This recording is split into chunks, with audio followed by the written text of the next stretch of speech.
The outlook wasn't brilliant for the Mudville Nine that day. The score stood 4-2 with but one inning left to play. Then when Cooney died at first and Barrows did the same, a pall-like silence fell upon the patrons of the game. The mottled few got up to go in deep despair. The rest clung to a hope that springs eternal in the human breast. They said if only Casey could get a whack at that, they'd put up even money now with Casey at the bat.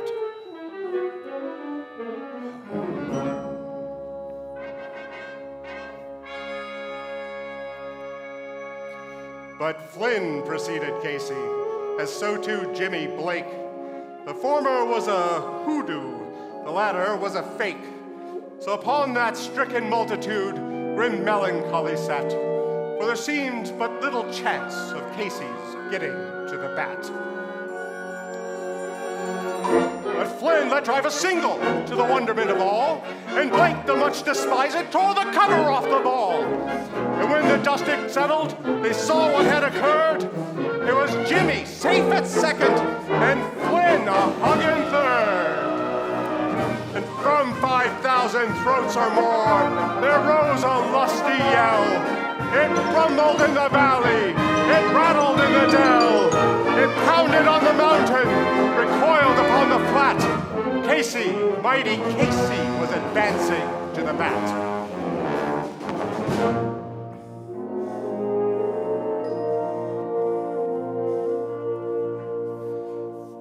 There was ease in Casey's manner as he stepped into his place, a pride in Casey's bearing, and a smile on Casey's face.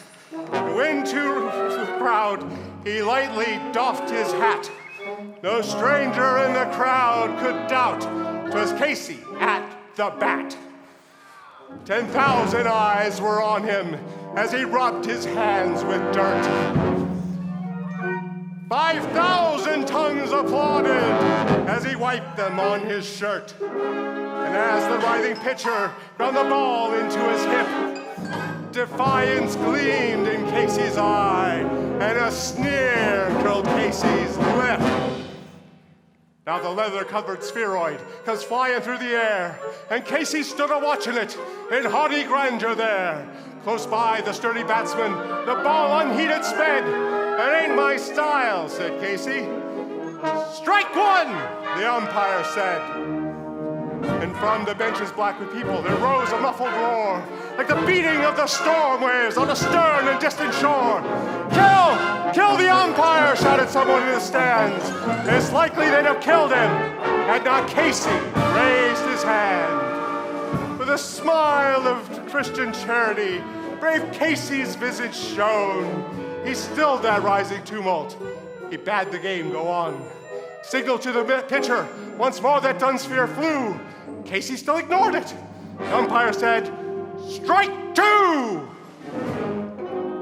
"Fraud!" yelled the many thousands, and the echo answered, "Fraud!" One scornful look from Casey. The audience was awed. They saw his face grow stern and cold. They saw his muscles strain. Knew there was no way he'd let that ball go by again. The sneer is gone from Casey's lip. His teeth are clenched in hate. He pounds with fierce violence his bat upon the plate. And now the pitcher holds the ball, and now he lets it go. And now the air is shattered by the force of Casey's blow.